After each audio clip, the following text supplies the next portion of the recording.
घर की बर्बादी के छुपे राज अक्सर उन गुनाहों में पोशीदा होते हैं जो रोज़मर्रा की जिंदगी में आम समझे जाते हैं। जिन गुनाहों को हम आम समझते हैं लेकिन इनके असरात खानदान की खुशहाली खींच लेते हैं, सुकून तबाह बर्बाद कर देते हैं। जब किसी घर में गुर्बत आती है तो सिर्फ दोस्तों अस्सलामु अलैकुम वरहमतुल्लाहि वबरकातुहू। कैसे हैं आप लोग? उम्मीद करता हूं कि आप सब लोग खैर वाफियत से होंगे। आज हम आपके लिए एक और न्यू वीडियो के साथ हाजिर हुए हैं। जनाब शबीर कमर बुखारी की तरफ से बहुत ही शानदार बयान करते हैं। अगर चैनल पर नए हैं तो चैनल को सब्सक्राइब करें और वीडियो को ज़्यादा से ज़्यादा शेयर करें। चलिए वीडियो को शुरू करते हैं। तो मोहब्बत और सब्र भी कमज़ोर पड़ने लग जाते हैं। मिसाल के तौर पर अगर एक घर में खाने के लिए रोटी कम पड़ जाए तो वही घर जो कभी मोहब्बत का गहवारा था शिकायतों और तलखियों का मैदान बन जाता है। शौहर और बीवी जो जिंदगी के शरीक हयात होते हैं गुर्बत की चक्की में पिसकर एक दूसरे पर इल्जाम तराशी करने लगते हैं। वो मियाँ बीवी जो कभी एक दूसरे से मोहब्बत करते थे, प्यार से रहा करते थे, आज एक दूसरे की इल्जाम तराशी करने लगे। आखिर एक दूसरे की इल्जाम तराशी करने पर इन्हीं किसने मजबूर किया? गुर्बत ने मजबूर किया। गुर्बत सिर्फ जिस्मानी ही नहीं बल्कि रूहानी सुकून भी खत्म कर देती है। और जब घर में बरकत ना रहे तो इबादत में भी कुताही होने लगती है। जब घर में रिज़्क ना आए, जब घर का हर एक फर्द रोटी के लिए परेशान हो, चार पैसे के लिए परेशान हो, तो फिर इबादत में भी कुताही होने लगती है। ये सब कुछ अक्सर उन गुनाहों का नतीजा होता है जो हम मामूली समझकर नजरअंदाज कर देते हैं, जिन गुनाहों को हम छोटा सा समझकर नजरअंदाज कर देते हैं। आखिर वो कौन से गुनाह हैं जो हमारे घर को गुर्बत की दलदल में धकेल देते हैं? वो कौन से आमाल हैं जो अल्लाह की बरकत को हमसे दूर कर देते हैं? औरतों का पहला गुनाह, अब दिल के कानों से सुनिएगा, खसूसन औरतें इस बयान को दिल के कानों से सुनिए। औरतों का पहला गुनाह गीबत करना। बड़े अफसोस के साथ कहना पड़ रहा है, बड़े अरमान के साथ कहना पड़ रहा है और साथ में मुझे हंसी भी आती है। जहां दो औरतें मिलती हैं वहां गीबत का थाल जरूर सजता है। मिसाल के तौर पर अगर किसी औरत की सास ने एक मर्तबा सालन में नमक ज्यादा डाल दिया हो तो वो इस बात को ऐसा बढ़ा चढ़ाकर बयान करती है जैसे कि सास ने नमक नहीं कोई एटम बम डाल दिया हो। हमारे मुआशरे में ये हालत हो गई है कि अगर किसी औरत को घर से बाहर जाने का मौका ना मिले तो वो कॉल पर अपने दोस्त से कहती है, कॉल के जरिए अपने दोस्त से कहती है, यार तुम्हें पता है फलां के घर क्या हुआ। गीबत से बाज नहीं आना, कॉल के जरिए ही हमने गीबत करनी है। तुम्हें पता है फलां के घर क्या हुआ, और फिर बातों का ना खत्म होने वाला सिलसिला शुरू हो जाता है। मजे की बात यह है कि गीबत करने वाली अक्सर औरतें खुद को बड़ी नेक जाहिर करती हैं, बड़ी नेक समझती हैं। पहले तो अल्लाह रसूल की बातें शुरू करेंगी, बुनियाद रखी जाएगी, पहले अल्लाह रसूल की बातें शुरू होंगी और फिर अचानक बोल पड़ेंगी, वैसे तुम्हें पता है फलां की बेटी को आजकल बड़ा नखरा आ रहा है, बड़ा फखर कर रही है आजकल। कुछ खवातीन तो ऐसी होती हैं जिन्हें गीबत ना करने दिया जाए तो वो बीमार पड़ जाती हैं। ऐसे लगता है कि उनकी खुराक में गीबत शामिल हो चुकी है और अगर एक दिन ये खुराक ना मिले तो उनकी तबीयत और ज्यादा खराब हो जाती है। इनके शौहर अगर किसी बात पर परेशान हो तो ये फौरन तसल्ली देती हैं, फिक्र ना करो फलां की हालत भी तुमसे ज्यादा खराब थी। मतलब फलां का नाम जरूर लेना है, फलां का नाम लेकर गीबत जरूर करनी। ऐसी खवातीन की एक खूबी ये भी होती है कि अगर कोई मना करे कि गीबत नहीं करनी तो साथ ही कहती है, अरे ये गीबत नहीं, मैं तो सच बोल रही हूँ, मैं तो हकीकत बयान कर रही हूँ, मैं गीबत कहाँ कर रही हूँ। और इस गीबत में शौहर, सास, नंद, हमसाई और कभी कभार तो मोहल्ले के कुत्ते तक को नहीं छोड़ती ये औरतें। लेकिन याद रखें, गीबत वो गुनाह है जो आपकी दुनिया भी खराब करता है और आखिरत भी खराब करता है। اللہ نے زبان دی ہے تو نیک باتوں کے لیے۔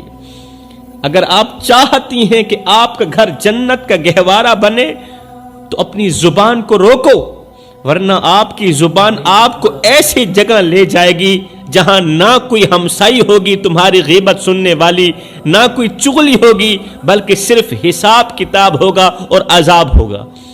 گھر میں غربت لانے والا دوسرا گناہ فضول خرچی۔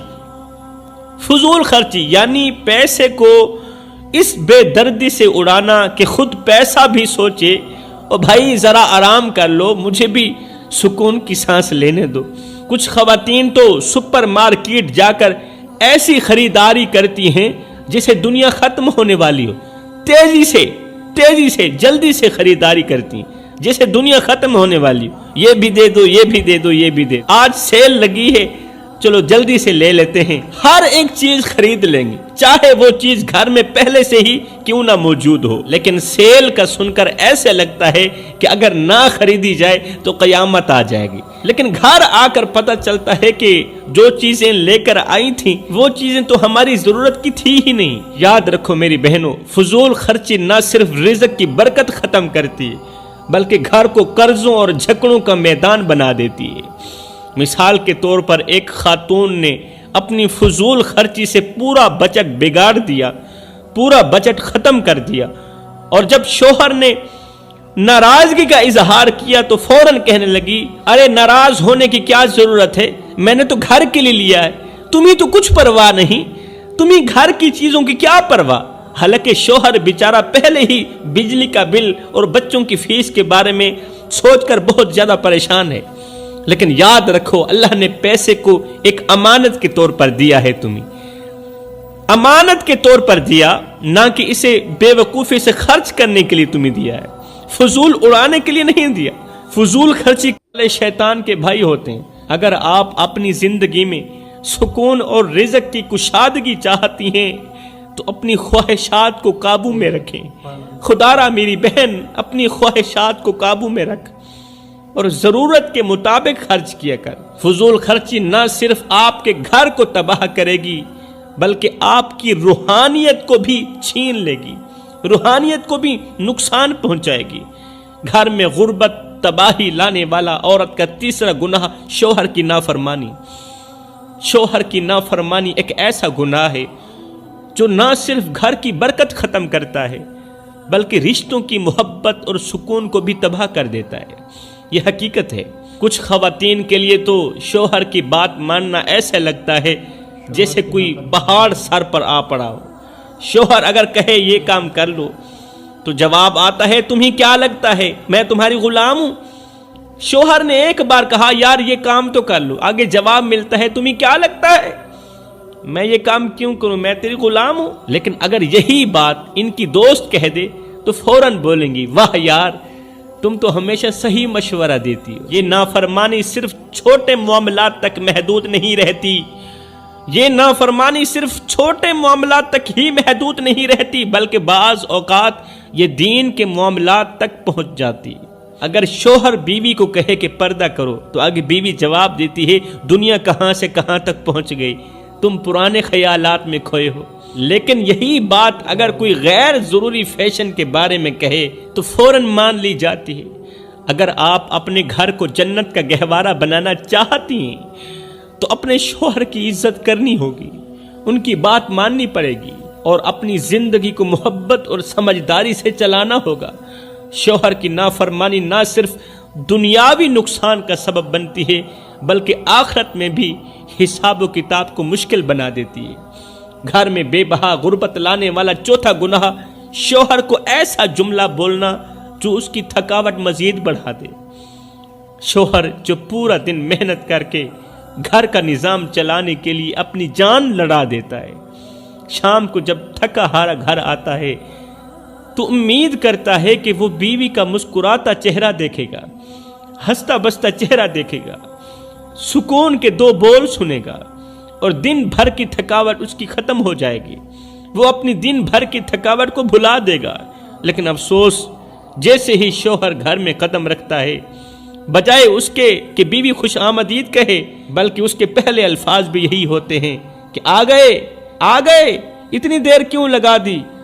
मुझे तो लगा तुम्हें आज छुट्टी भी नहीं मिलेगी। इतनी देर से आए हो, मुझे तो ऐसे लगा कि आज जनाब साहब को छुट्टी भी नहीं मिलेगी। शोहर जो पहले ही दिन भर की थकावट से निढाल होता है, इन अल्फाजों को सुनकर खुद को मजीद थका हुआ महसूस करने लगता है। कुछ बीवियां तो शोहर के आते ही शिकायतों का दफ्तर खोल देती हैं। बच्चों की फीस का क्या होगा, बिजली के बिल का क्या बनेगा।